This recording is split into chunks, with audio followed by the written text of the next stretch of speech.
Buenas tardes a todos. Un saludo fraterno hasta las regiones donde nos escuchan y ven. La Unión Nacional Clasista de Trabajadores de México ha impulsado una serie de conferencias bajo temáticas tendientes al análisis de la realidad nacional e internacional, así como la recuperación histórica de las luchas de nuestro pueblo hacia la verdadera transformación social. Para esta tarde se organizó la presentación del libro El Caliche, un testimonio de una experiencia de lucha maoísta en México, presentado por su autora, María de los Ángeles Vences Gutiérrez, a quien agradecemos su participación. Y de igual manera contamos con la participación como comentarista del texto a la compañera Xiadani Paola Cruz Colula. Y pues bueno, antes de iniciar esta presentación, les recordamos mantener sus micrófonos apagados y pues bueno, al final de la participación se va a realizar una ronda de preguntas que únicamente se van a recibir por vía del chat para poderlas leer en su momento. Entonces, compañeros, pues bueno, agradecemos la asistencia de todos y vamos a dar inicio a esta actividad. Bienvenidos a todos. Dejamos el micrófono a la compañera Xiadani Paola Cruz Colula para que dé inicio a esta actividad. Okay. Hola, buenas compañeras, compañeros, compañeres. Escribí un pequeño texto que comienza de esta forma. La historia la hacen las masas y esas masas tienen memoria y escriben, mostrándonos con ello que la lucha también se da en la vida diaria, en la familia, con la pareja, con los amigos. Conocer la experiencia de la lucha de una exmilitante maoísta nos sirve para no olvidar que el cambio a través de la vía armada es una posibilidad real en México.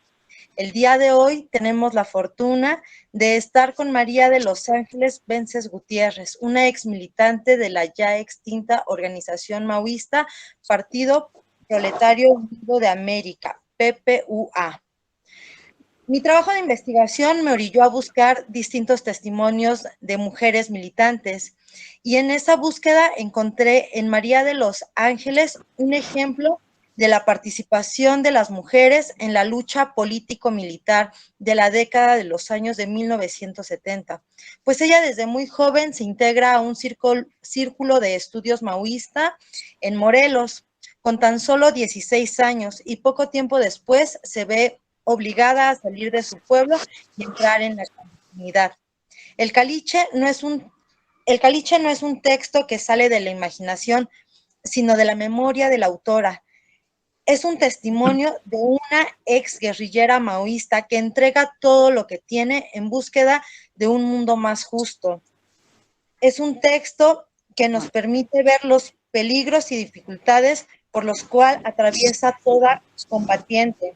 Es un texto que nos acerca a la cotidianeidad de quienes deciden echarse un fusil al hombro, pero sobre todo es un texto de una valiosa experiencia de lucha que inspira a jóvenes y no tan jóvenes a continuar por el camino revolucionario.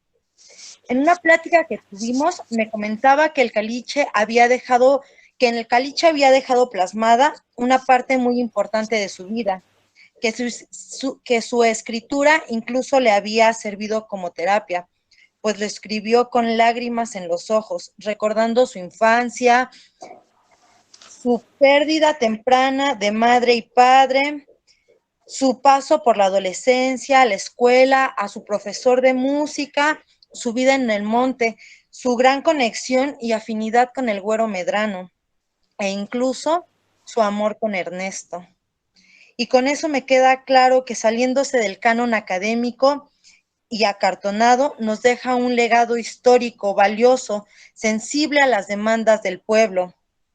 Una de las enseñanzas que me deja el acercamiento con María de los Ángeles es que nunca debemos de avergonzarnos o negar nuestro pasado maoísta, pues tenemos una larga tradición de lucha y un acercamiento verdadero con el pueblo mexicano. Sin más preámbulo y agradeciéndole a la compañera que hoy esté aquí con nosotros y que nos comparta su vivencia dentro del PPUA, le cedo la palabra a la compañera María de Los Ángeles Pences Gutiérrez.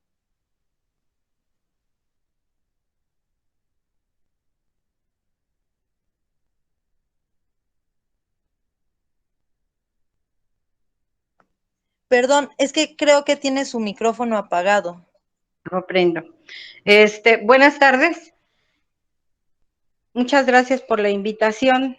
Es para mí un honor que me hayan invitado a este ciclo de conferencias maoístas y pues mi testimonio es muy humilde. En realidad es una participación muy humilde. Mi libro se llama El Caliche. Aquí está. Y quisiera empezar explicándoles la portada.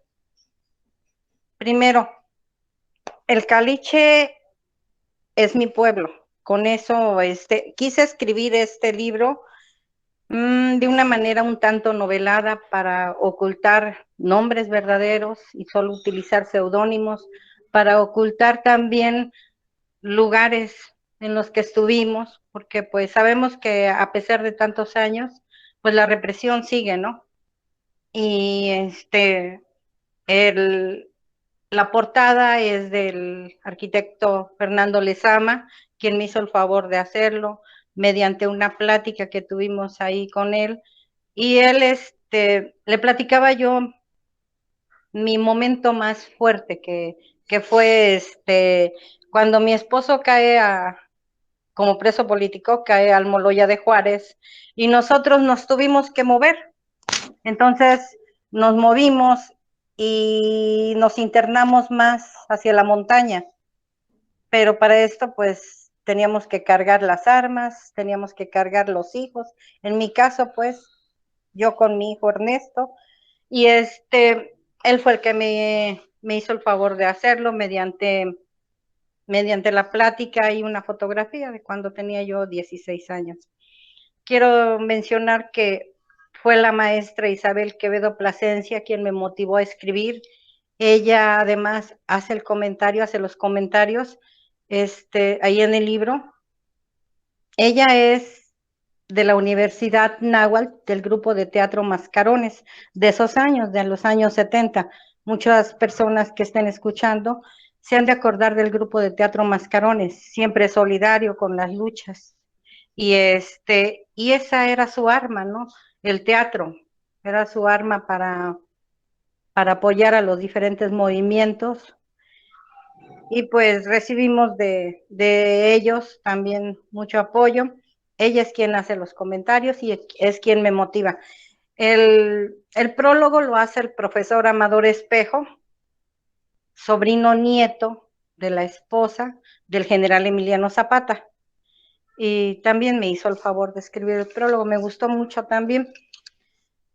Quiero iniciar con decir que el Caliche también es un nombre que yo le puse a mi libro para no escribir Tlaltizapán. Tlaltizapán es mi pueblo de donde yo soy originaria y significa sobre blanca tierra. Y es un lugar que es un lugar originario, mucho antes de la llegada de los españoles, y está compuesto por gente no indígena, pero sí mestiza que conserva sus tradiciones, sus costumbres. Y así inicio el libro, describiendo las tradiciones, las costumbres del pueblo. Inicio en el libro diciendo, me gustaría mencionarlo porque en un pueblo zapatista donde estuvo el cuartel general del general Emiliano Zapata, pues se vive siempre así, ¿no? Escuchando las leyendas, escuchando todo lo que los vecinos platicaban, y eso es lo que nos va dando identidad a los que somos de ahí del pueblo, lo que nos va dando arraigo. Y sobre todo las costumbres, las tradiciones que ahí se tienen, que hasta la fecha se tienen. Y pues comenté eso en el libro porque es importante saber que no nada más me uní a la lucha porque sí, sino porque había atrás, yo creo, y así lo creo, había atrás pues toda una, ¿cómo le podría llamar? Toda una tradición de lucha zapatista ahí en el pueblo, como les digo, escuchando a la gente platicar sobre todo lo que ellos sufrieron cuando apoyaron al general Zapata. Y entonces Tlaltzapán es un lugar que la verdad, la gente de ahí pues está muy, muy conectada con sus tradiciones, con su costumbre, con su identidad, ¿no? Y el libro empieza diciendo 1973 fue el año que cambió completamente la vida tranquila y apacible de Mayra, la excursión al Popocatépetl, la llegada de un campamento de gitanos y el despertar de un pueblo que parecía dormido. Y lo digo así porque Tlaltzapán había estado sometido a cacicazgos, a la imposición siempre de las autoridades, a la imposición del PRI, del partido en el poder en ese tiempo, a designar a sus gobernantes, a designar a los presidentes municipales, a todas las autoridades. Entonces, se vivía una época en la que nadie podía participar, nadie tenía derecho de participar en política para mejorar las condiciones de ahí del pueblo. Entonces, cuando un día la gente se empieza a organizar, cuando la gente ve que es excluida por las autoridades y que cuando quieren participar, ellos les dicen, no, es que no puedes participar para candidato a presidente municipal, porque nosotros ya tenemos nuestro candidato, ¿no? El PRI ya tenía su candidato en 1973, que es cuando inicia esta historia. Y pues la gente se empieza a organizar y proponen como candidato a presidente municipal al profesor Sabas Torres, pero había que participar con un partido, ¿no? Bueno, pues en ese tiempo alguien sugirió, y creo que fue el Güero Medrano quien sugirió, que pues participara como candidato del PAN, que en ese tiempo yo conocía militantes del PAN en ese tiempo y eran gente muy humilde, muy sencilla, que, que sí tenían ganas de luchar, ¿no? Pero bueno, sin importar que el profesor Sabas participara como candidato del PAN, él era el candidato del pueblo. Y entonces se vienen las elecciones y no quieren reconocerle su triunfo y se toma la presidencia. Y es la presidencia ahí en Tlaltizapán. Y a partir de ahí se empiezan a organizar las reuniones en casa de una señora que que pues yo no creo que fuera líder ni tuviera tiempo para meterse ahí a esas cosas, pero pues la inquietud de ver al pueblo que siempre los mismos, y que esas autoridades no hacían nada, al contrario, el pueblo siempre ha estado igual, siempre estaba igual, y y empiezan las reuniones y se decide tomar la presidencia.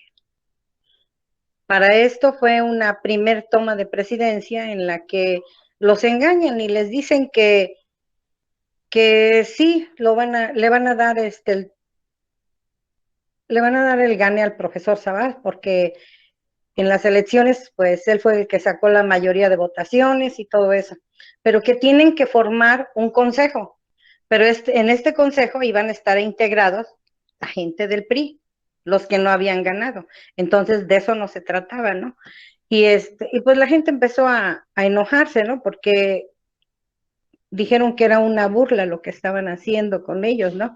No era posible que participaras, ganaras y después te dijeran que integraran un comité.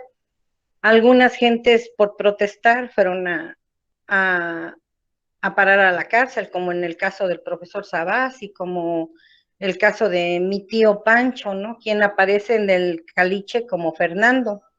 Entonces, de ahí empezamos a pensar, después de la detención de ellos, después de que se los llevaron a la cárcel, empezamos las reuniones, pero con muchísima más gente. Y empezó y empezó lo de los contactos con la gente de la colonia Rubén Jaramillo, donde el Güero fue su fundador y donde también estaba varios jóvenes, muchísimos jóvenes, estudiantes, algunos no estudiantes, y y con ellos, junto con la Rubén Jaramillo, se hizo la segunda toma de la presidencia ahí en Tlaltizapán. En ese tiempo yo tenía 14 años, ¿no? Y yo solamente seguía a mi tío por acompañarlo y todo eso. Lo seguía tanto a la toma de la presidencia como a las reuniones. Ahí entendí muchas cosas. La verdad, entendí lo que es la indignación. A los 14 años entendí que no es posible que a la gente no se le tome en cuenta, que no es posible que sea la mayoría la que decide y que en realidad se burlen de ellos, ¿no? Porque en la toma de la presidencia, pues llegó el secretario de gobierno y pues no hizo caso. Los de la Rubén Jaramillo nos estaban apoyando ahí para exigirle el que ya le dieran al profesor Sabás, pues todo para que él quedara como presidente municipal y en ningún momento quisieron, ¿no? Hasta que, hasta que ese día, este, yo me acuerdo mucho de ese día porque como les digo, yo siempre traía en el pecho algo como un nudo en el pecho, en la garganta, cuando se cometía alguna injusticia y no entendía yo era lo que era, ¿no? Y en la presidencia entendí que era eso, que se llamaba indignación, ¿no? De que no hicieran caso. Entonces, ahí en la presidencia fue por primera vez, en la toma de la presidencia fue por primera vez que escuché otro tipo de música, muy diferente al que estaba yo acostumbrada a escuchar, música de Judith Reyes, música de latinoamericana, música de Mercedes Sosa,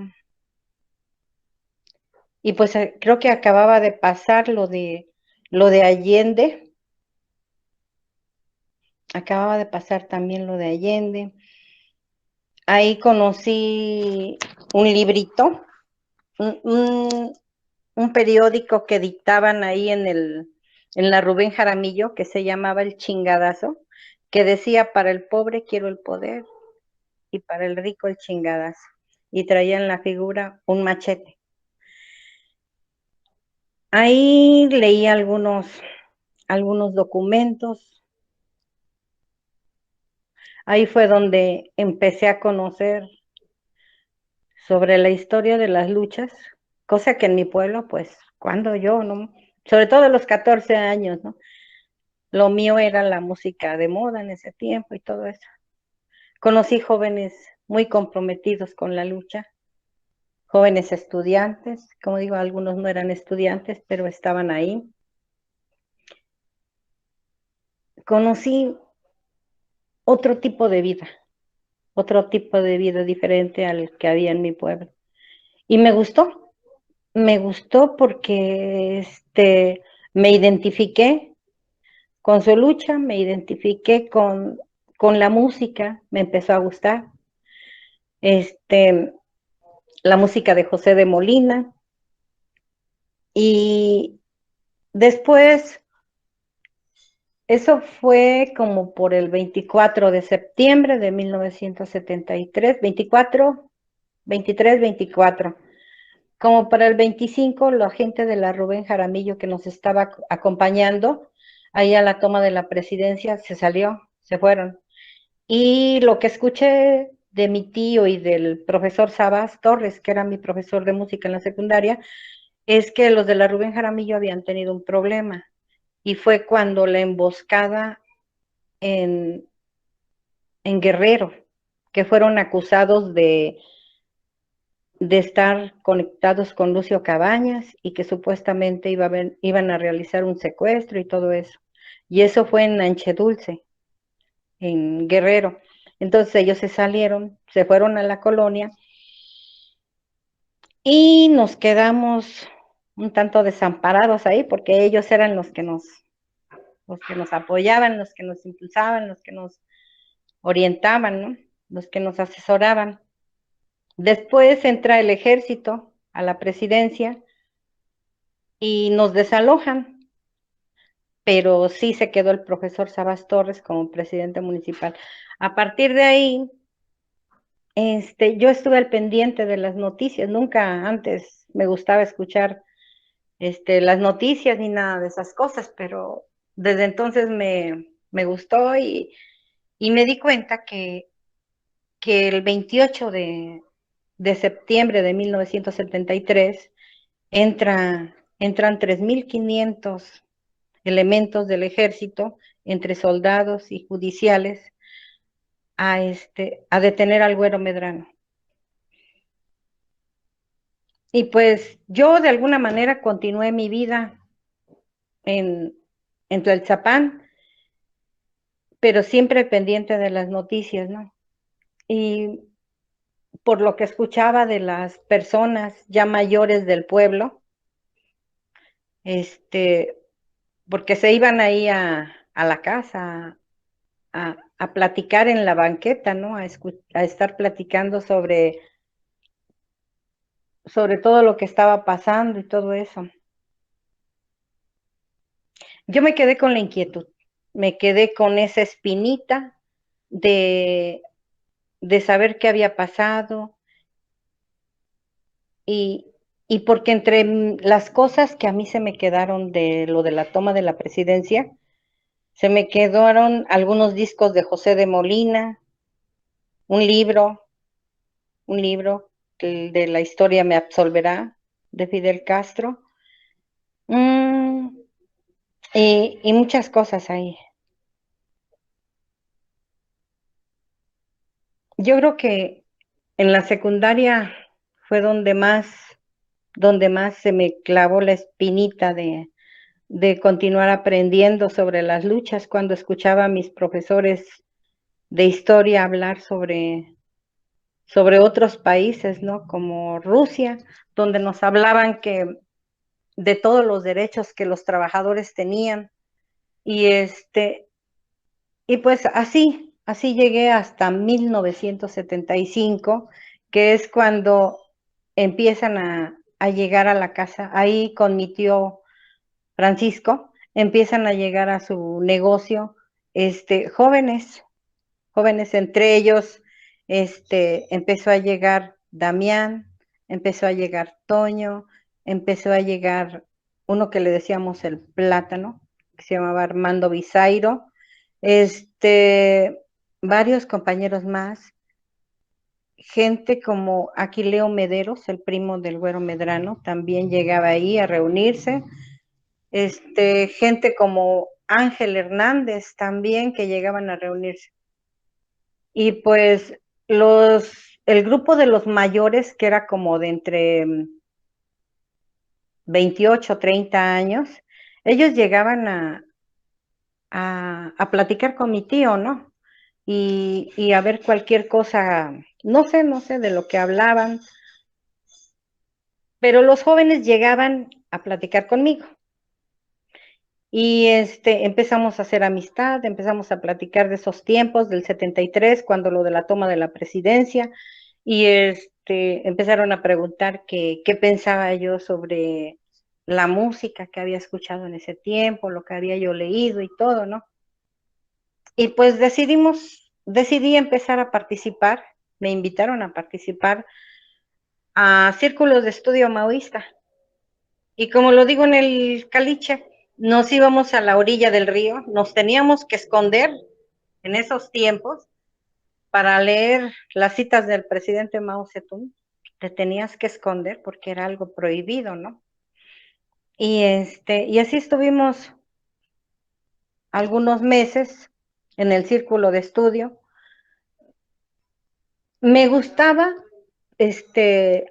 leer a Mao, me gusta leer a Mao, porque me identifico mucho en cómo explica él las cosas. Te las explica siempre con algunos, ¿cómo se le llaman? Pues nosotros aquí le diríamos dichos, ¿no? Con algunos dichos o con algunos ejemplos que tienen que ver mucho con su cultura, con la cultura milenaria que tienen en China, ¿no? Me identificaba, me gustaba mucho la lectura sencilla, la entendía mucho más. Yo en esos tiempos pues no conocía nada sobre la lectura marxista, leninista y todo eso, ¿no? Pero después cuando los compañeros empezaron a querer leer sobre Marx, sobre Engels, sobre Lenin, no, pues no le entendía yo nada, me gustaba mucho más las lecturas maoístas. Y me gustaba más por una cosa, porque ahora lo entiendo, estaba como más, el maoísmo estaba como más dedicado a las luchas, al medio rural. Y pues nosotros somos de campo, nosotros no somos jóvenes estudiantes, ¿no? Como era de otras organizaciones ni nada de eso. Somos gente de pueblo. Y después de esos círculos de estudio, una vez estábamos platicando ahí en el negocio de mi tío Francisco Gutiérrez, estábamos platicando sobre, sobre todos los ejemplos que nos ponía el presidente Mao en el libro de citas.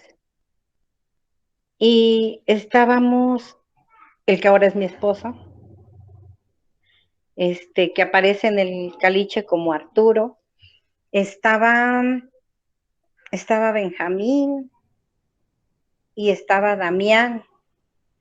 Y y pues ahí estamos, muy metidos platicando, analizando, ellos explicándome, porque pues de alguna manera ellos estaban más adelantados que yo en el círculo de estudios. Y y no nos dimos cuenta que, que atrás de nosotros estaba un comandante de la judicial. Sinceramente no nos dimos cuenta. En el negocio de mi tío había una entrada que conectaba la calle con el negocio de mi tío, pero por medio de la Pancle. La parte esta que es donde se desensolva la Pancle, ahí es un caminito que iba directo ahí al negocio de la huerta. Y no nos dimos cuenta, él nos escuchó, los muchachos se fueron, se salieron, ¿no? Y él estuvo ahí parado. Ya cuando ellos se fueron, me dijo el comandante de la judicial, oye, dice, ¿y tú qué andas haciendo ahí con ese tipo de gente? ¿Que no ves que no es nada bueno lo que andan haciendo? Todos esos libros que ustedes leen son prohibidos, no tienen por qué estarlos leyendo. Y eso va en contra del gobierno. y hasta te pueden meter a la cárcel. Y yo no entendía ese tipo de cosas, ¿no? A esa edad no alcanzaba yo a comprender tantas cosas. Para esto yo ya era novia de Arturo. Félix se llama mi marido, pero utilizaba el seudónimo de Arturo. Y él no estuvo ese día. Él no estuvo ese día, estuvo nada más Benja, Damián y y no me acuerdo quién más, pero le platicaron lo que había pasado a, a Arturo, el que era mi novio, y le platicaron lo que había pasado. De algún modo, ellos decidieron, el grupo de jóvenes de Jojutla, Morelos, decidió que era necesario que yo me saliera del pueblo. Yo me salí del pueblo porque conocía a muchos de ellos y decían que era un riesgo, ¿no? Que porque si me llegaba a interrogar el de la judicial o cualquier cosa que hubiera, podía yo delatarlos, ¿no? Decir nombres. Y yo ya conocía algunas casas de ahí de Jojutla. Bueno, total que me tuve que salir. Yo no me quería salir, yo vivía muy feliz en mi pueblo. Yo estaba encantada en mi pueblo, ¿no? Yo me hubiera gustado más participar, ahora le pienso y me hubiera gustado más participar en ese tiempo, pero de una forma en la que yo no me tuviera que salir del pueblo y sí pudiera ayudarlos. Yo pienso que hasta se hubieran hecho más cosas o era otra forma, ¿no? De ayudarlos. No había necesidad de que yo me fuera. Pero bueno, se dio esa situación, empezó este comandante a ir más seguido al negocio de mi tío y y se vio en la necesidad de que yo me saliera de ahí de Tlaltzapan. Y para esto no me integré luego al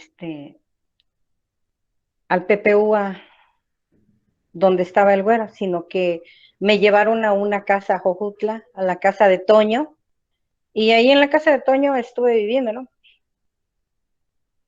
Ahí seguimos, ahí continuamos con los círculos de estudio del maoísmo, en un negocio de Armando Bisairo, que era una carpintería.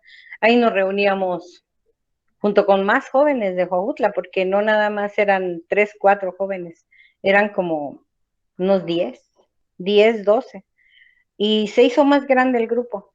Para mí realmente fue un cambio de vida muy, muy tremendo, ¿no? De repente a los 16 años me vi fuera del lugar donde yo había nacido, fuera de mi familia, y fue un cambio un tanto radical. Y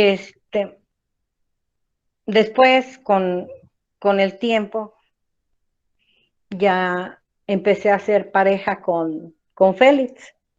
No me fui desde que me salí de la casa o de donde yo vivía, no formé pareja con Félix, sino que eso se dio tiempo después. Y, y empezó la aventura. Bueno, empezamos a integrarnos al trabajo en Puebla.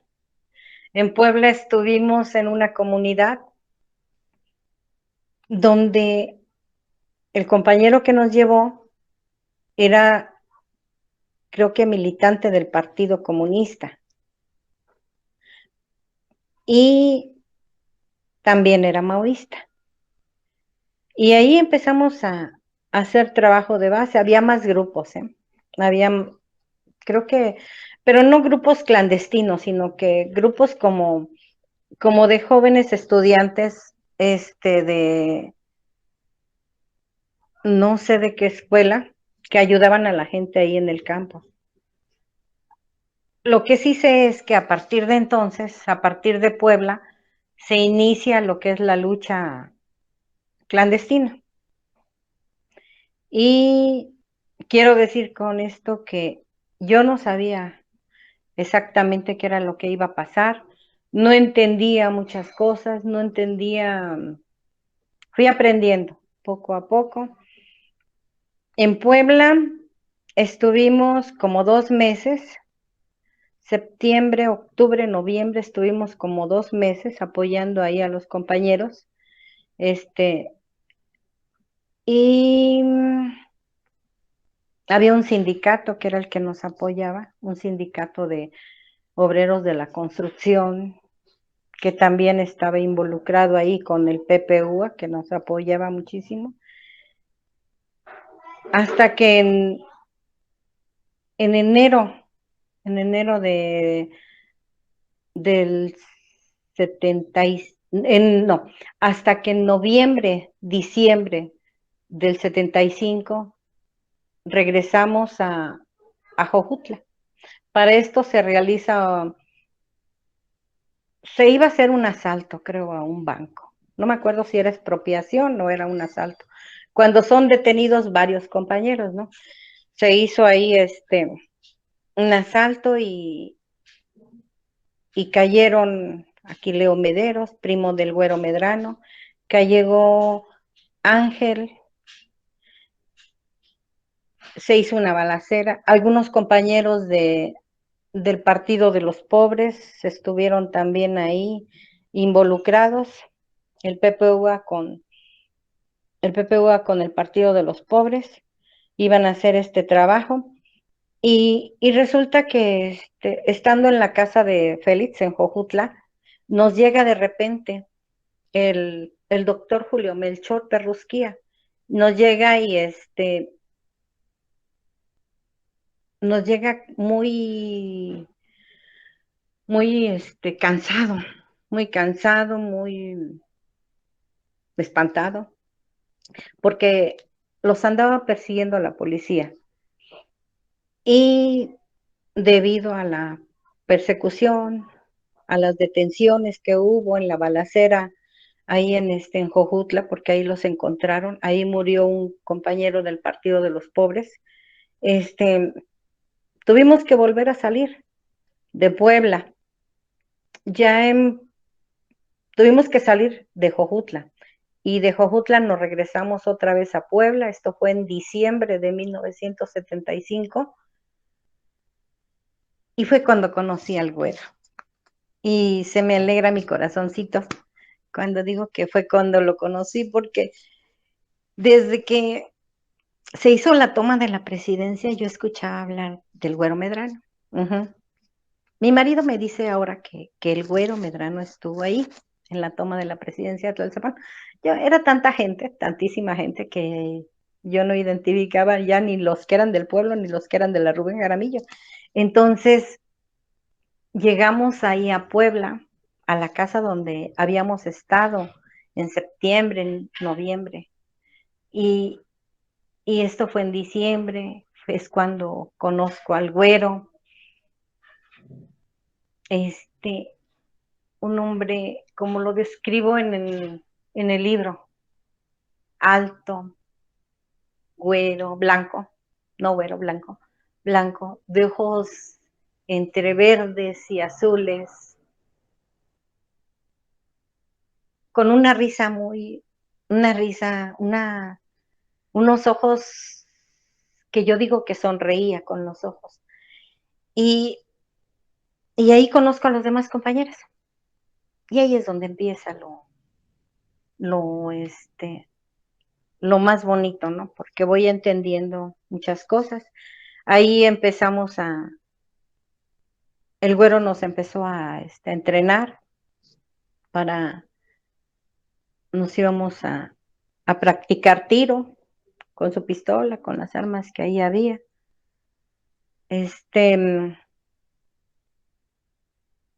Estuvimos un tiempo ahí, también estaba su esposa, Silvia, estaban la esposa de Aquileo, que estaba detenido. Y en ese tiempo estuvimos como un tanto inactivos, como por un mes más o menos, sin salir para nada de ahí del pueblo. Bueno, ni siquiera para dejarnos ver por la gente del pueblo, más que ahí en la casa de seguridad. Una casa una casa muy humilde, donde ni siquiera teníamos piso de cemento, era en tierra, ¿no? Y estuvimos inactivos esperando noticias, qué era lo que iba a pasar con los detenidos. Sabíamos que había sido asesinado, como vuelvo a decir, el compañero del Partido de los Pobres, y había como 6, 8 detenidos más. Y entonces se decidió que era necesario convocar a los demás delegados del PPUA que estaban en los diferentes estados para llevar a cabo un congreso, el segundo congreso del PPUA, que iba a ser el 10 y 11 de enero de 1976, para ahí tomar decisiones qué era lo que se iba a hacer con con todo eso que estaba pasando, ¿no? Para reestructurar el, el partido. Y pues se llevó a cabo en Puebla, en la casa del que era el líder del sindicato de trabajadores de la construcción. Y pues ahí llegaron compañeros chicanos también. No llegó Mario Cantú, llegaron otros compañeros chicanos, también del grupo Raza Unida, ¿no?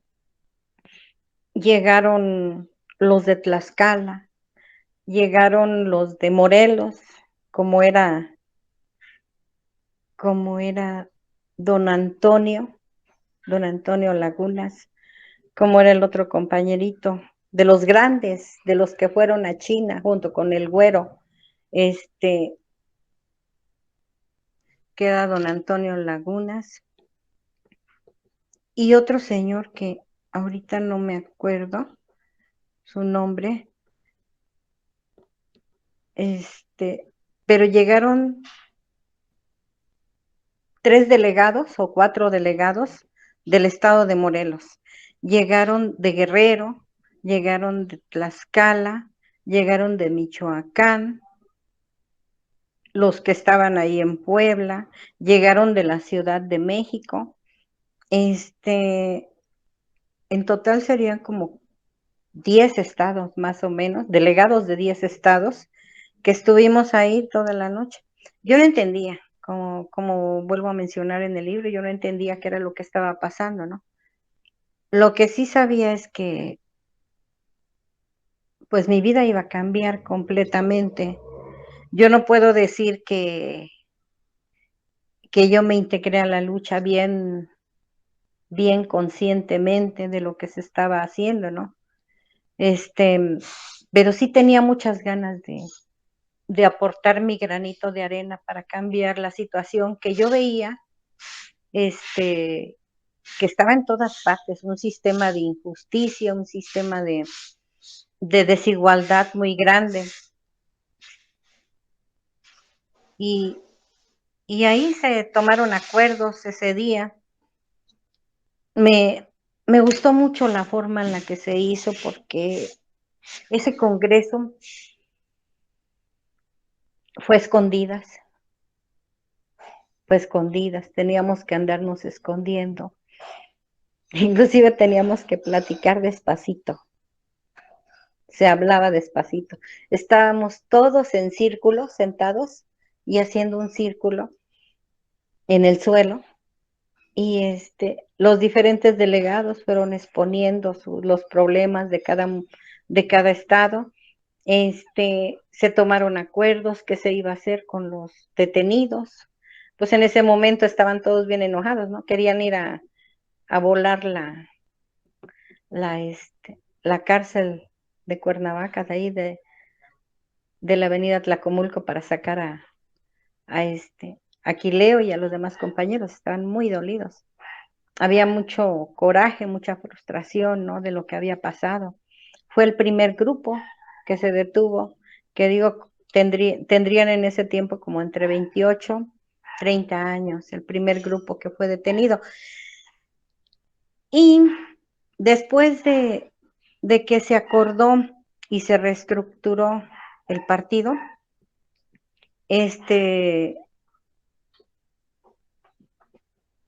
cada quien tuvo que salir, regresar a sus diferentes comisiones a los estados. Nosotros, Félix y yo, nos tocó en Guerrero. Fuerte la situación en Guerrero, muy fuerte. Un cacicazgo, terratenientes, ya con sicarios en ese tiempo, despojos sobre las comunidades de las tierras, niños de 10, 12 años utilizando ya armas, saloncitos, que era bueno, 22, rifle 22, le dicen ellos saloncitos. Y ahí nos envió el güero a empezar a hacer el trabajo. El trabajo del PPUA consistía más que nada en la formación de bases, en ir creando base social, porque así lo dice los estatutos, ¿no? El programa del partido, ir creando base social para transformar, para llegar a una toma del poder. Y el PPUA trabajaba como en dos ejes. Uno era el legal, que era la asesoría que se le daba a los campesinos para que siguieran defendiendo su tierra, de las cuales estaban siendo despojados, ahí en Tierra Caliente, no digo el lugar porque pues, quién sabe, ¿no? Cómo está. Porque estaban siendo despojados por los terratenientes, por los ricos de ahí, y se les daba la asesoría a los comisariados de bienes comunales.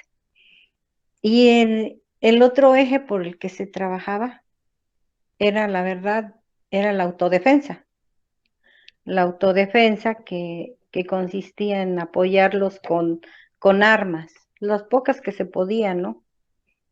Y el acompañarlos ahí a ellos viviendo la misma situación. Decía el profesor Lucio Cabañas, ser pueblo, estar con el pueblo y vivir con el pueblo, ¿no? Porque no se puede decir quiero cambiar esta situación y desde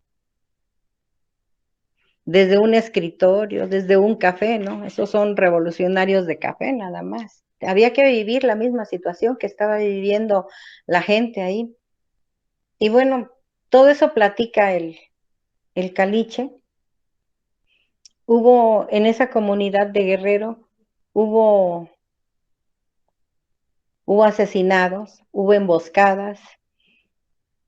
En ese tiempo estaba yo embarazada y pues corriendo los riesgos con las mujeres, con los hombres de ahí, ¿no? De cuando se dejaban llegar los pistoleros y todo eso.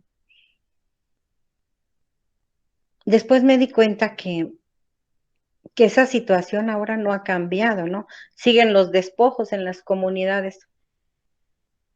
Y esos mismos terratenientes ocupan pistoleros para hacer huir a los dueños de las tierras comunales.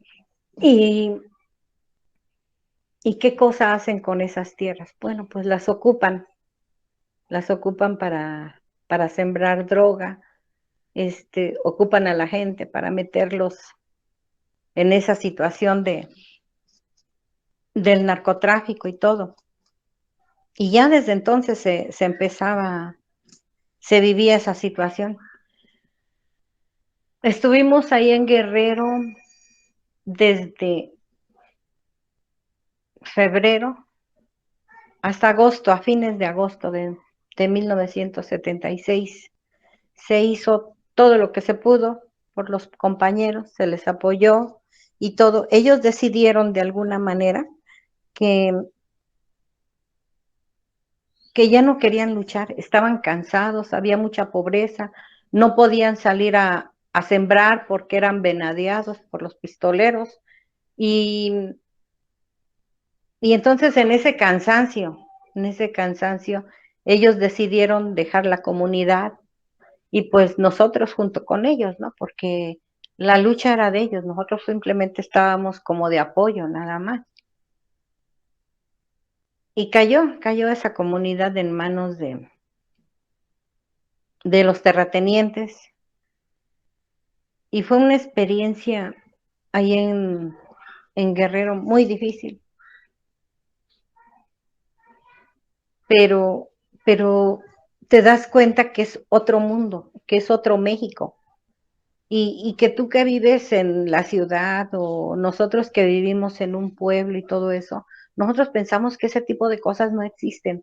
Pues sí, existían y siguen existiendo, ¿no? Otro tipo de vida. Hay que ver los desplazados de Chiapas y más comunidades desplazadas, ¿no? Así estaba en ese tiempo también ya. Y pues el PPUA, cuando decía asesorar legalmente a los comisariados de bienes comunales, a los campesinos y todo eso, pues resulta que acudíamos con el profesor Humberto Serrano. Él, pues de alguna manera tenía contacto con el Güero. Sé bien que fue hasta diputado priista y todas esas cosas, ¿no? Pero bueno, ellos se conocieron cuando estuvieron en, en la CCI, junto con los demás compañeros. Y había un apoyo ahí que en el que todos en México nos ayudaban, nos apoyaban. Ya para fines de 1976 nos vamos a Veracruz. Ajá, nos vamos a Veracruz y igual la condición, en Veracruz lo mismo, el despojo por medio de la violencia, por medio de pistoleros, los terratenientes siendo autoridades de las mismas comunidades, ¿no? ¿A quién te quejas? ¿Con quién te quejas de un despojo? Con la autoridad que es el mismo terrateniente que te está quitando. Pero en Veracruz vimos como que era más fuerte, ¿no? Porque sabíamos que que muchos de los potreros que estaban ahí sobre la carretera, entre Matías Romero y Tustepec, lo que es por ahí por, este, ¿cómo se llama? En ese tramo que es Veracruz, Oaxaca, que de repente vas en la carretera y dice empieza Veracruz y de repente pasas a Oaxaca y así.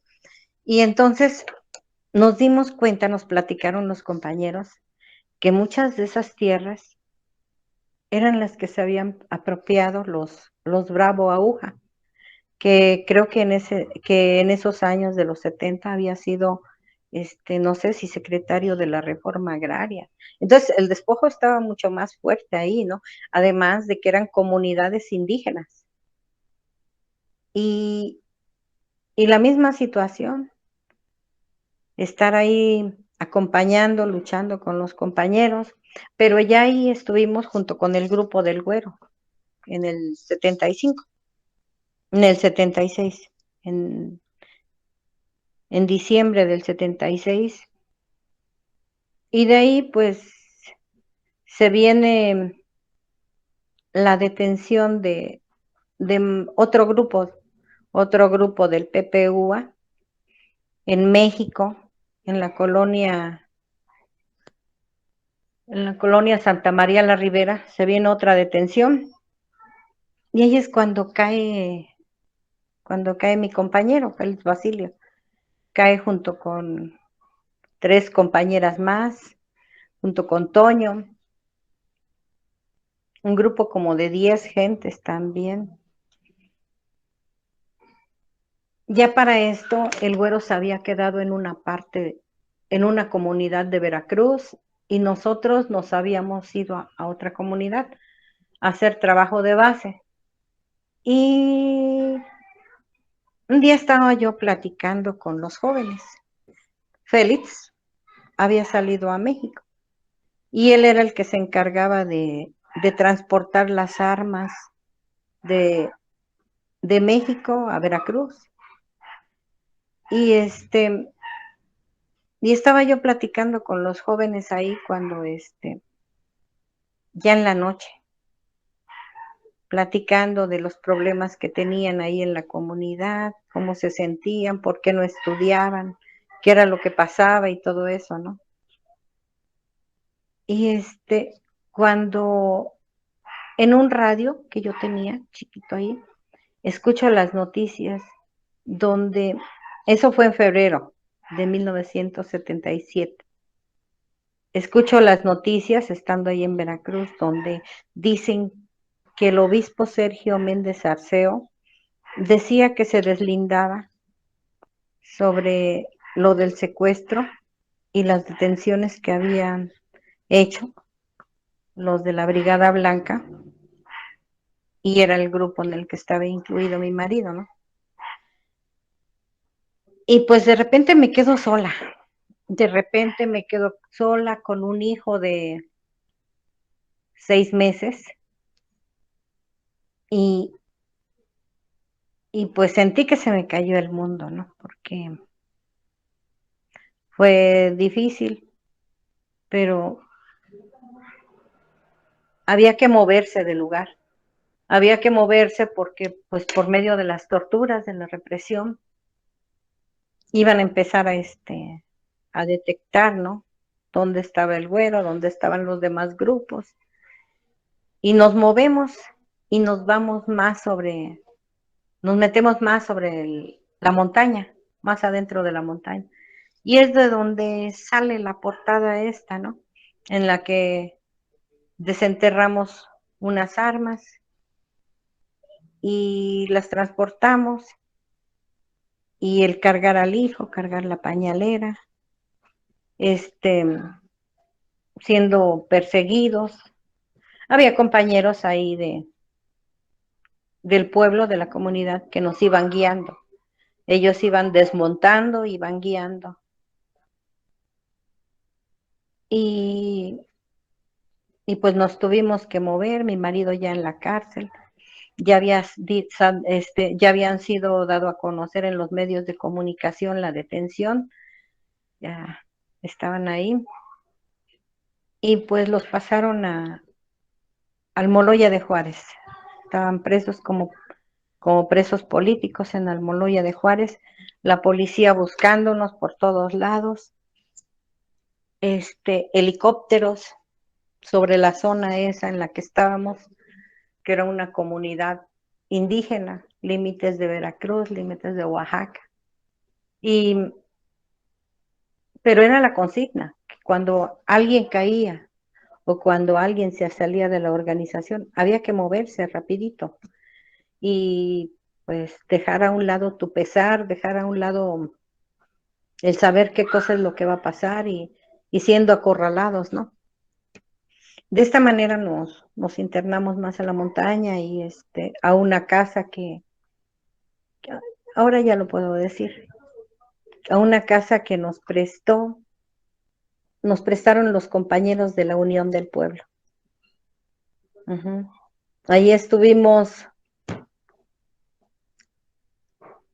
unos meses, un mes más o menos, y y pues era una casa en la montaña en la que nos sirvió mucho el estar ahí, porque tenían una biblioteca muy completa los compañeritos de la Unión del Pueblo, una biblioteca en la que encontrabas de todo, y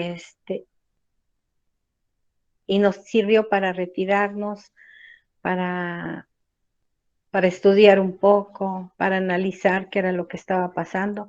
Era el segundo grupo que estaba cayendo del PPUA. Pero los trabajos tenían que continuar, ¿no? Los mismos compañeros de las comunidades indígenas de ahí, de Oaxaca y de Veracruz, estaban pidiendo que el güero los apoyara, ¿no? Porque pues había compañeros que defendían la tierra, defendían sus pueblos y se tenían que salir de su pueblo. Eran perseguidos, eran asesinados. A mí me tocó atender a un compañero y así lo explico en el Caliche, en el libro, atender a un compañero que estaba con la esperanza de que el güero y los demás compañeros de otras comunidades los apoyaran para poder ir y sacar a los caciques, a los terratenientes de ahí de su pueblo, que tenían sometida a toda la población, ¿no? Y, y no se pudo, y el compañero murió. El compañero estuvo un tiempo ahí enfermo debido a ese coraje, ese sentimiento de que no, ya estaba grande y no podía.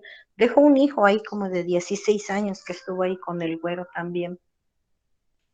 Y digo, a mí me tocó atender al compañero. Y fueron momentos dolorosos, ¿no? Las comunidades de alguna manera se estaban organizando en cuanto sabían que el güero ayudaba a alguna comunidad, iban los comisariados de bienes comunales a ver al güero, platicar con él, que ellos querían integrarse también al PPUA. Y es que encontraban en el güero una persona humilde, sencilla, carismática. El güero nos platicaba que cuando fueron a China, fueron a entrenarse allá, no recuerdo el año, y que iba un grupo como de 4 gentes que no en ningún momento eran estudiantes, pero también iban otro grupo que eran universitarios, y que les dijeron allá los chinos, bueno, y la base de nuestra alimentación es el arroz, y en México la base de su alimentación, ¿en qué cosa es? Y que los universitarios no supieron decirles, ¿no? Y que el güero les dijo, bueno, nosotros comemos maíz, sembramos maíz, comemos tortilla, comemos esto. Dice, a ver, dinos cómo la preparas, qué cosa es lo que haces. Y que el güero se puso ahí a hacer el nixtamal y todas esas cosas. Con esto quiero decir que el güero era un agente de campo, un agente del medio rural, no era estudiante. El güero no sabía ni siquiera leer de corridito, así sencillamente. No sabía leer de corridito, no sabía escribir de corridito, sí sabía firmar, pero toda esa sabiduría que el güero tenía, la tenía porque la había adquirido de, de lo que él vivió en Tierra Caliente. Él era originario de Limón Grande y municipio de Cutzamala de Pinzón en Guerrero. Entonces, él vivió pues toda la serie de injusticias y de despojo. Entonces, su familia creo que de alguna manera estuvo ahí defendiendo las tierras, él vio, él padeció, él no tuvo oportunidad de estudiar y pero yo creo que es uno de los líderes, que fue uno de los líderes más conectados al pueblo, más humanos, más sencillos, y que de veras tenía las ganas de salir adelante, ¿no? Uh-huh. Y era fácil que él se pudiera conectar con la gente del pueblo, era fácil que la gente lo siguiera, además de que traía toda la escuela del profesor Lucio Cabañas. El profesor estuvo en contacto con el güero cuando el güero fundó la Rubén Jaramillo aquí en Temisco, Morelos. Estuvo en contacto también en su tiempo con el profesor Genaro Vázquez, creo que por medio de la CCI ahí estuvieron. Estuvo en contacto con Carmelo Cortés Castro de las FARC y con la Unión del Pueblo. El PPU era una organización de lucha clandestina muy integrada al pueblo. Y yo creo que en eso se basa más que nada su visión del maoísmo, ¿no? El Güero nos decía, es marxismo, leninismo, pensamiento Mao Zedong. Uh-huh. Y entre los libros que siempre había ahí en el grupo, estaban los de Mao, estaban los maoístas, pero también estaban los vietnamitas, estaban los de Kim Il-sung, estaban los de Enver Hoxha, ajá. Me acuerdo mucho de una reunión después de que cayó mi marido. Mi hijo, así con todo el dolor de mi corazón, lo tuve que dejar con mi suegra.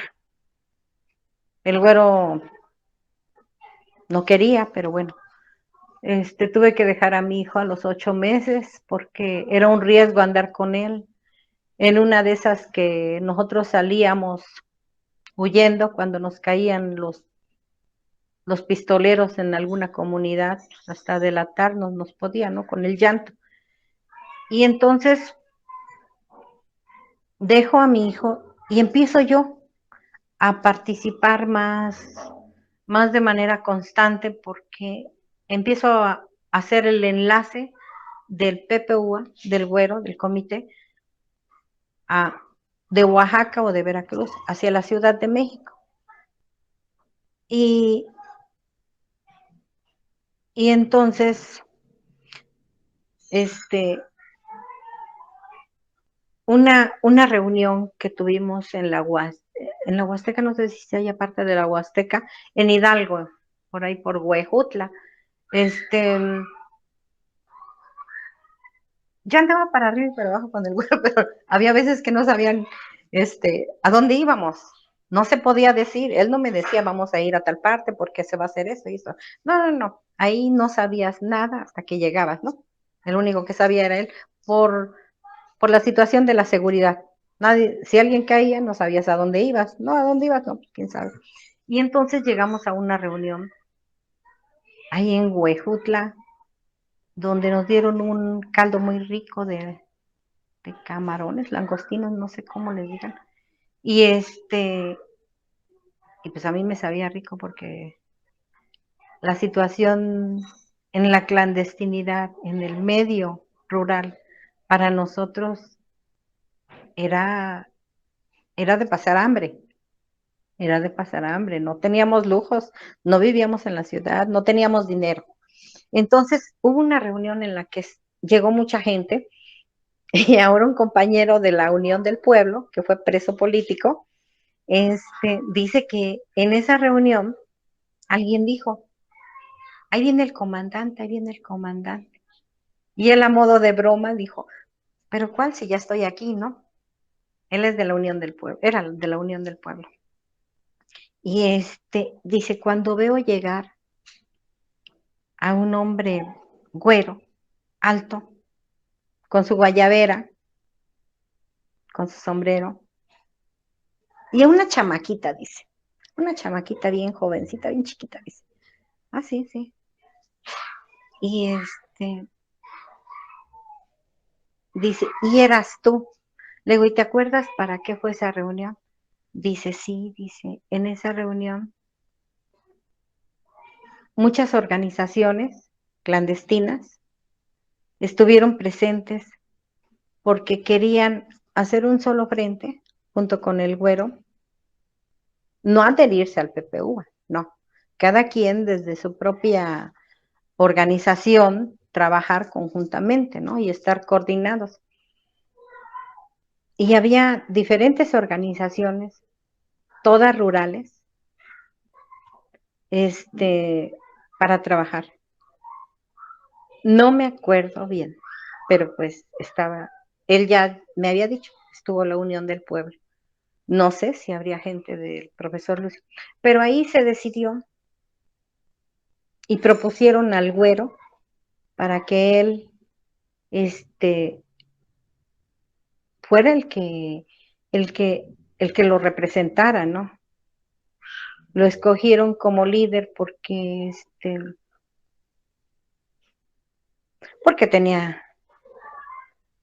tenía carisma, sabían que era un hombre honesto, que no se vendía. Y entonces el güero, pues era un líder que se daba a querer, se dio a querer por su humildad. No, yo empiezo, como les digo, empiezo a servir de enlace entre el campo y la ciudad con compañeros de otros partidos, como es el VA, Vanguardia Armada del Pueblo, a visitar a los compañeros, a José de Molina, quien me regañó porque fui a su casa, pero bueno, el güero me dijo, tú llegas a su casa y él me regañó. Y tenía mucha razón en enojarse porque yo llegara a su casa, ¿no? Era arriesgar a su familia en caso de que yo llevara, en caso de que a mí me fueran siguiendo. Tenía mucha razón. La familia se protege, ¿no? Se debe de proteger. Y, y visitaba yo mucho a, a Fausto Trejo, al doctor Fausto Trejo, uno de los sobrevivientes del 68. Con Fausto no había ningún problema, yo podía llegar a su casa y en su casa siempre encontramos, la verdad, un plato de comida, porque él sabía que íbamos hambrientos, él sabía que íbamos con frío, con hambre, mal vestidos, sin dinero, porque esa era la lucha en el campo. No se traía dinero, se traían muchas ganas de luchar, muchas ganas de ayudar a la gente y de hacer bien las cosas. Y Fausto nos ayudaba a veces con medicamentos. Cuando íbamos a su consultorio siempre nos trató muy bien. Había veces que nos daba para los pasajes, nos daba un apoyo, lo que sea, ¿no? Siempre contamos con él. Y ese era el trabajo que hacía, inclusive el meter algunas cartas a, a la cárcel. Una carta que él le escribió a su primo Aquileo, ¿no? Mm, era algo chistoso, ¿no? Porque mientras la Brigada Blanca me buscaba en Veracruz o en Oaxaca, yo andaba en Morelos metiéndome a la cárcel para platicar con los compañeros, ¿no? Llevar un mensaje, llevar una carta, algo. Cae después de esto el tercer grupo del PPUA, que eran jóvenes entre 20 años, 18, 20 años, si no es que menos. Ajá.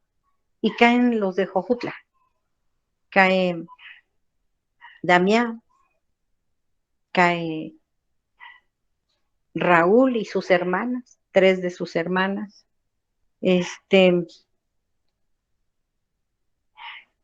caen varios muchachitos de Jojutla, y es cuando a mí la Brigada Blanca me va a buscar a un pueblito que está ahí casi para llegar a Matías Romero, ¿no? Y de ahí nos vamos, el güero y yo, hasta cuando entra la policía, cuando entra la Brigada Blanca y el ejército al pueblo, pues había que ponerse a salvo y los compañeros sacaron al güero del pueblo y lo llevaron a otra comunidad. Y ahí es cuando viajamos de Oaxaca a Ciudad Juárez, a Chihuahua, para hacer la entrevista con los compañeros chicanos. Ya después de esto, pues, para ya ir abreviando poco a poco,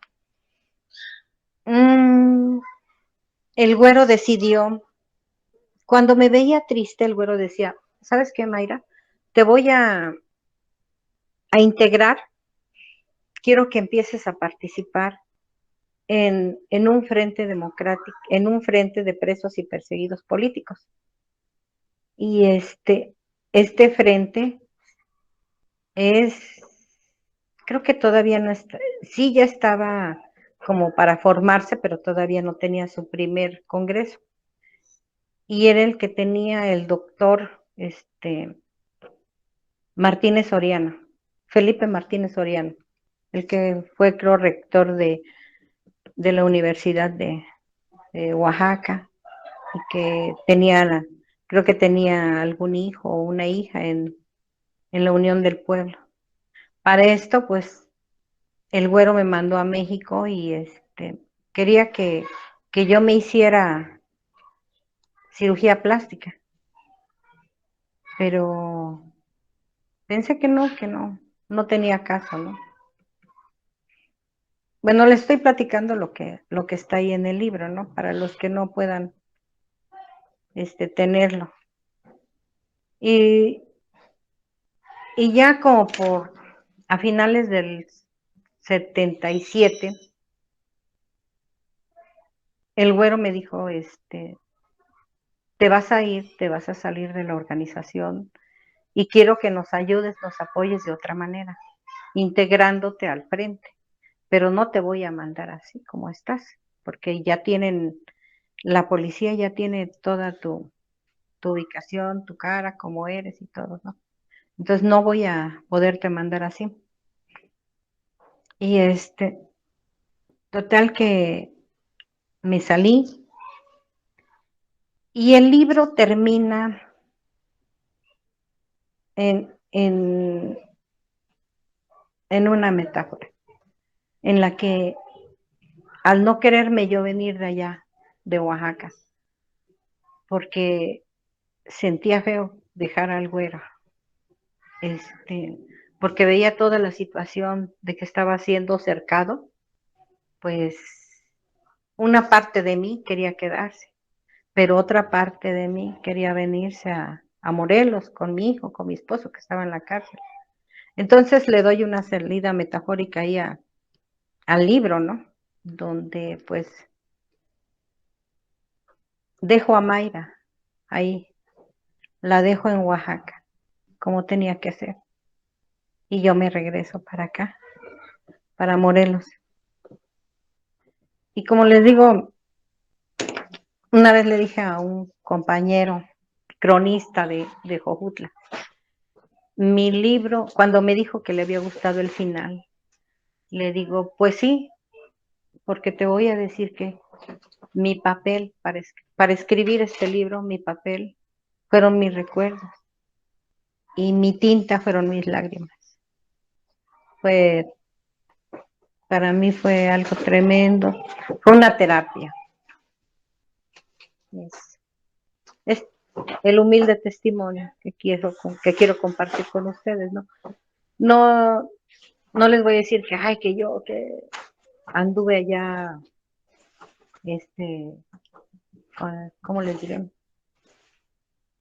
Entrándole a los balazos y que yo muy, muy valiente. No, nada de eso. Simplemente supe asumir el momento que me tocó vivir. Eso sí, lo supe asumir y tuve que dejar todo lo que yo tenía para vivir esa situación. De eso sí estoy muy contenta. Y pues es todo lo que les puedo decir. Sí, muchas gracias, compañera. Perdón, ¿vas a hablar, Omar? Me callo. Muchas gracias. Adelante, adelante. Muchas gracias. Agradecemos en esta parte a María de los Ángeles Vences Gutiérrez y bueno, hacia Dani Paola Cruz por esta presentación. No sé si pasamos ya a la lectura de las preguntas y saludos del chat, o no sé si a Dani si vas a hacer algún comentario. Bueno, solo le quería agradecer infinitamente por haber aceptado la presentación de su libro con nosotros, porque creo que desde nuestra organización también maoísta, pues es bien importante el escuchar los testimonios de nuestros otros compañeros y compañeras que, o sea, nos precedieron, ¿no?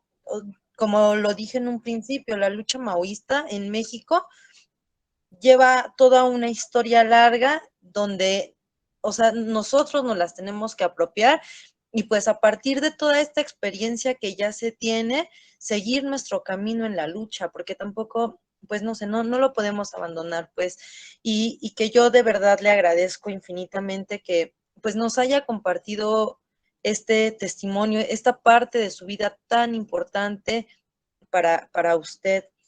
Y bueno, solo comentar que tenemos el libro El Caliche en PDF. Para quien lo quiera tener, lo podemos subir si quieren al final aquí en el chat. Y ya bueno, si la compañera María de Los Ángeles está de acuerdo, para que más personas pues tengan acceso a esa lectura. No, muchas gracias, ya Dani. Hay saludos en el chat y algunas preguntas para María de Los Ángeles. Las leemos. Dice, gracias por compartirnos sus experiencias. Julia Oyarzábal, gracias también por sus experiencias de lucha desde el Valle de México, el reconocimiento a su gran trayectoria de lucha en las filas del PPUA. Y bueno, el compañero Fernando Flores dice que tuvo la oportunidad de leer su libro. Y bueno, saludos desde el Estado de México. Y ya como preguntas, pues bueno, las organizamos para que sean temáticas. La primera es, ¿qué cambios políticos importantes observa en México de 1973 a la fecha?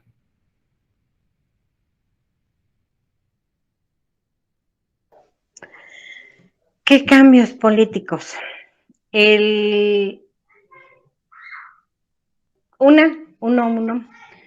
Uno de los primeros cambios es que, pues para empezar, ya no es un solo partido, ¿no? En el que puedes participar.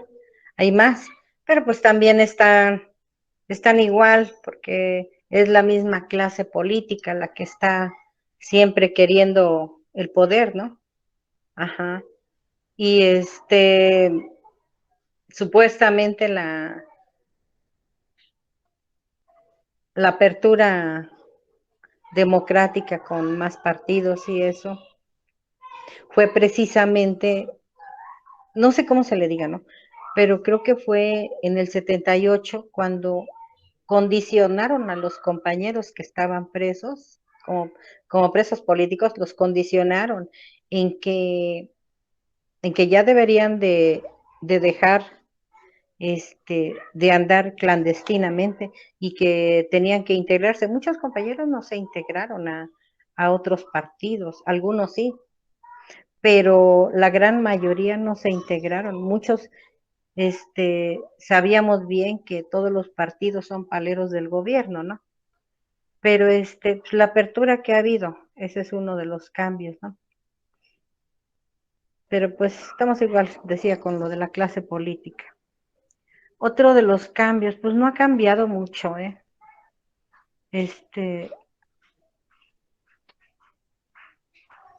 No ha cambiado mucho la situación.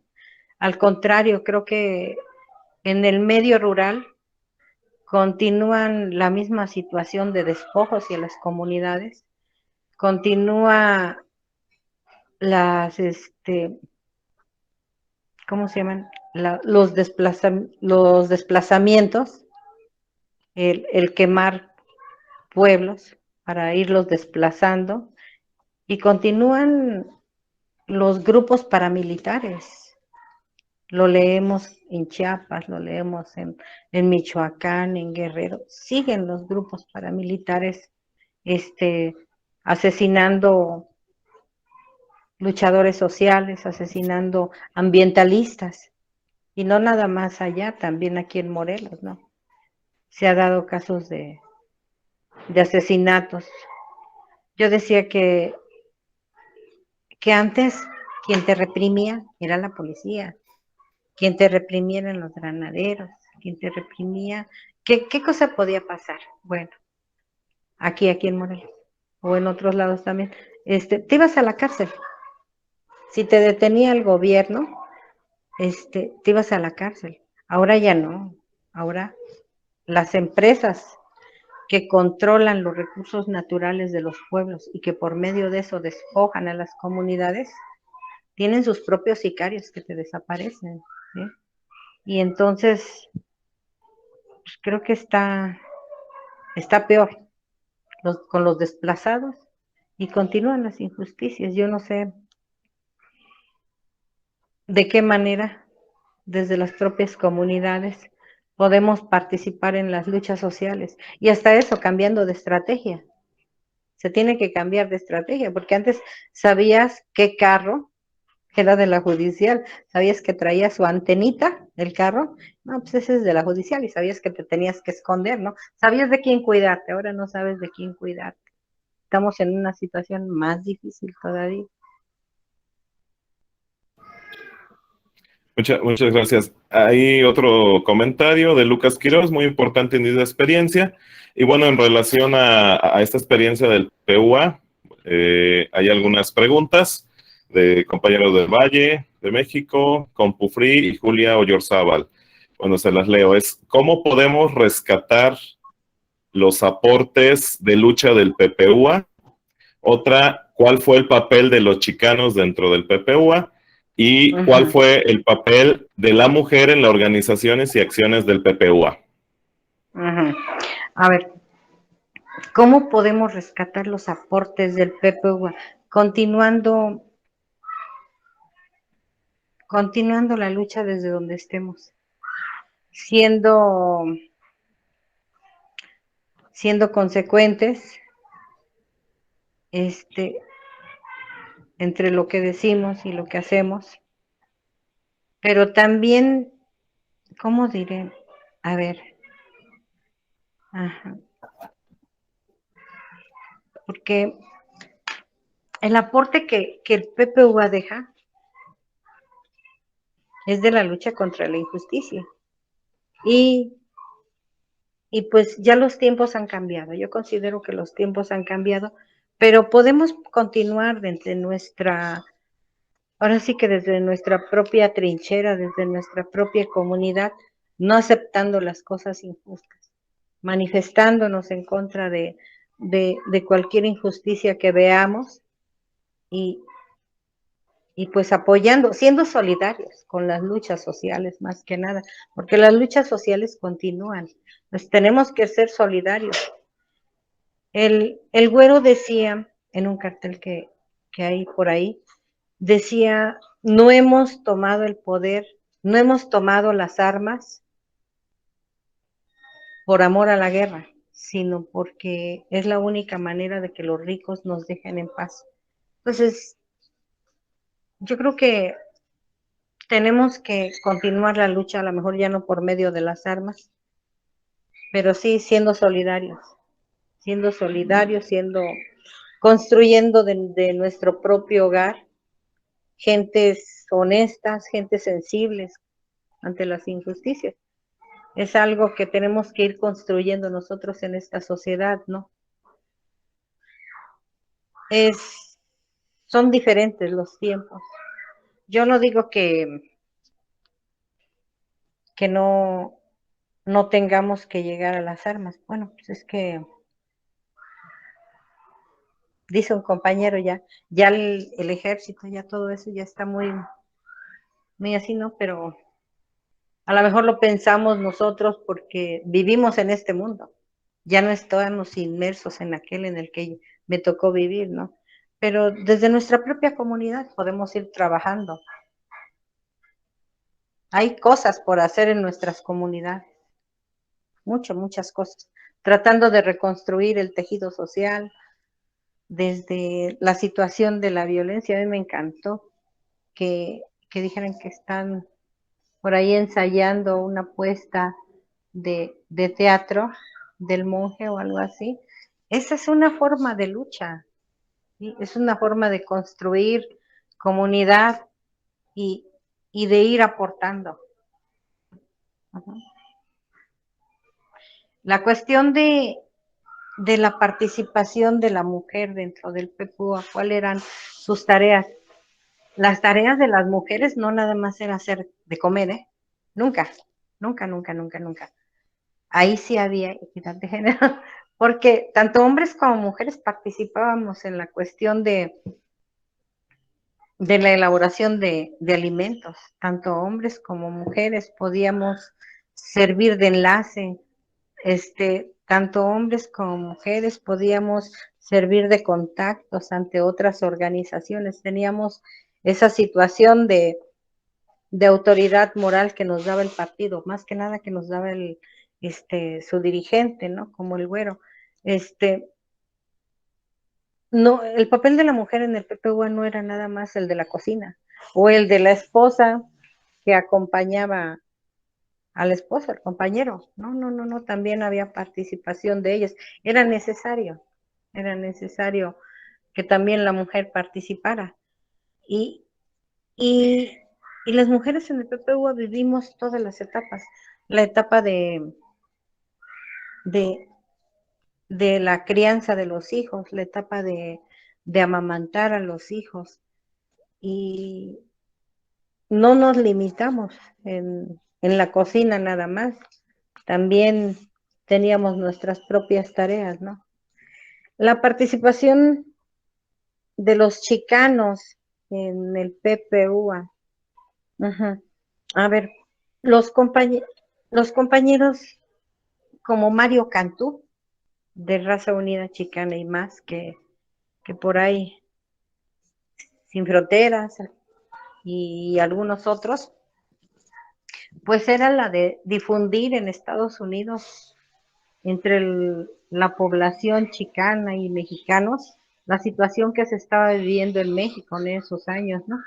Pero también era la de, sinceramente, la de la compra de armas, uh-huh, porque ellos veían que era necesario un movimiento armado, pues, para la violencia se respondía con violencia, ¿no? La violencia de Estado, la violencia del ejército, la violencia del gobierno, la violencia de los terratenientes y de los pistoleros hacia las comunidades, eh, tenía que ser respondida con violencia. La violencia la generaban ellos, no nosotros. Entonces, era principalmente eso, la cuestión de difundir el trabajo, la lucha del PPUA y la compra de armas. Uh-huh. Así. Muchas gracias.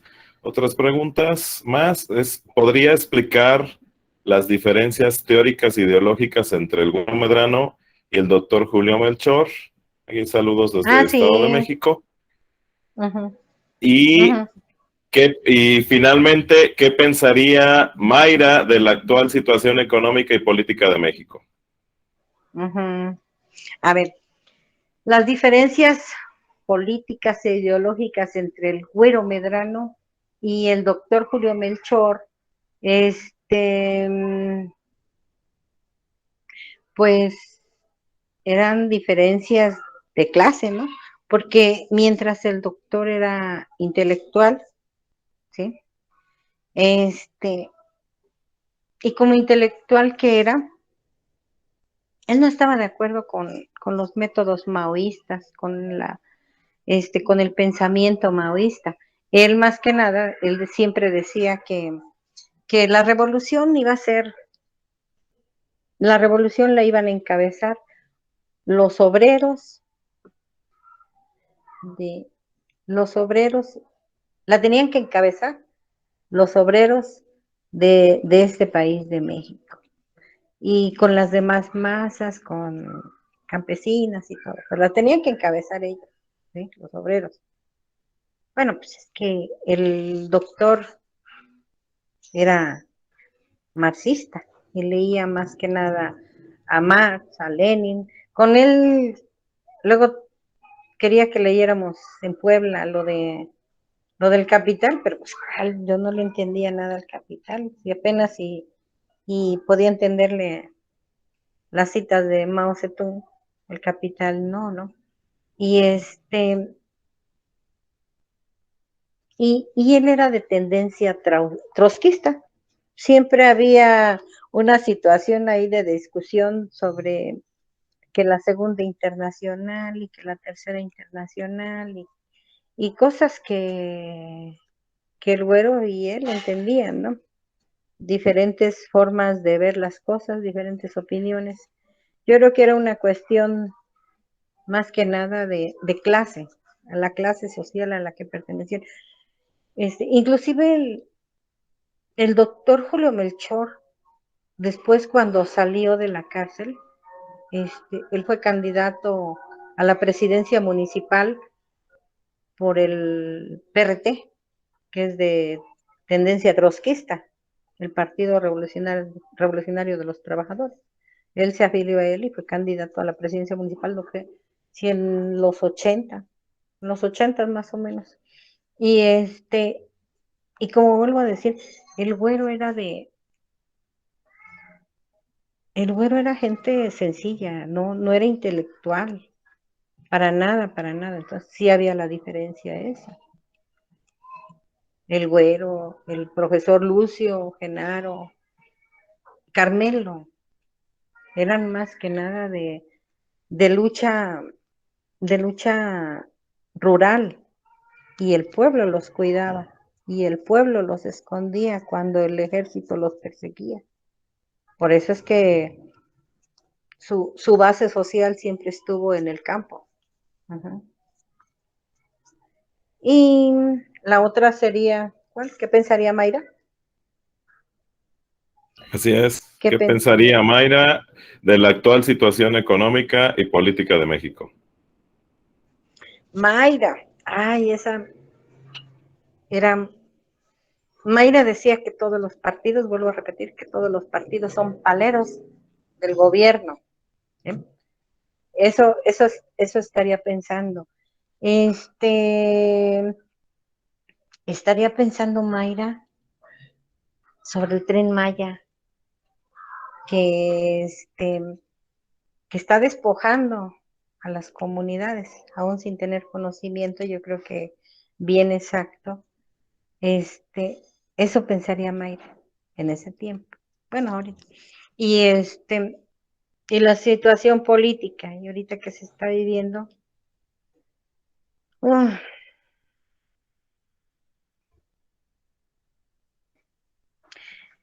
lo digo sinceramente, no sé qué cosa va a pasar, pero no se puede vivir solamente de, de apoyos sociales si no se hace justicia a las comunidades. ¿Sí? No, el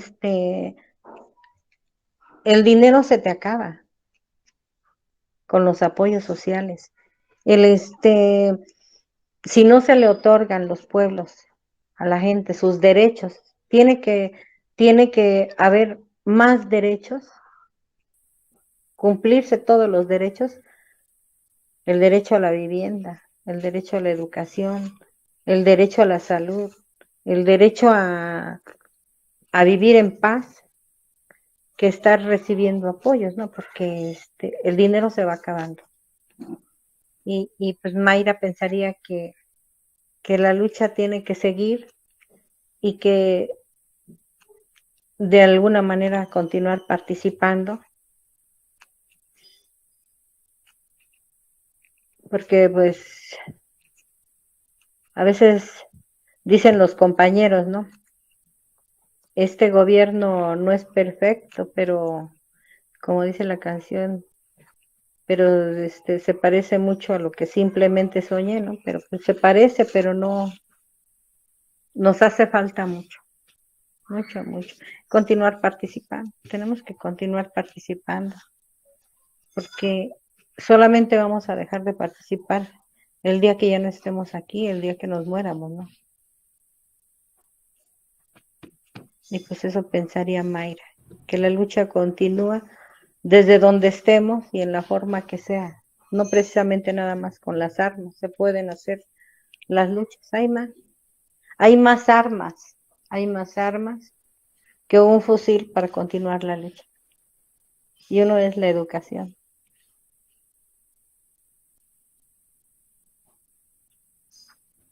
Ujú. Muchas gracias. Hay una última pregunta aquí en el chat. ¿Qué percepción tiene sobre los jóvenes docentes que van ingresando al servicio y su participación con sus pueblos como medio de agitación, organización hacia una lucha organizada? César Hernández, saludos. Ujú. Bueno, pues a ver, los maestros, yo creo que a través de la historia los maestros han sido guías en sus comunidades, ya sea donde viven, donde son originarios o donde trabajan, ¿no? La gente acude a ellos. ¿Por qué? Por el conocimiento que tienen, porque pueden apoyarlos así de esa manera. Y los maestros son los que van abriendo camino en las luchas, son los que tienen que continuar. El profesor Lucio era maestro, era profesor, Genaro era profesor. Yo, las primeras enseñanzas, la espinita, quien insertó en mí la espinita de la lucha eran profesores, son profesores. Entonces, yo me acuerdo mucho que en las comunidades en Oaxaca, en Guerrero y en Veracruz, eran maestros los que nos apoyaban, maestros los que nos platicaban acerca de las comunidades, cómo estaban y todo. Y inclusive al güero luego le decían los campesinos maestro. Le decían maestro por la forma en la que él los apoyaba, los guiaba, los enseñaba. El maestro es acompañamiento al pueblo, donde está acompañamiento en sus problemas y en sus formas de resolverlo, ¿no? Uh-huh.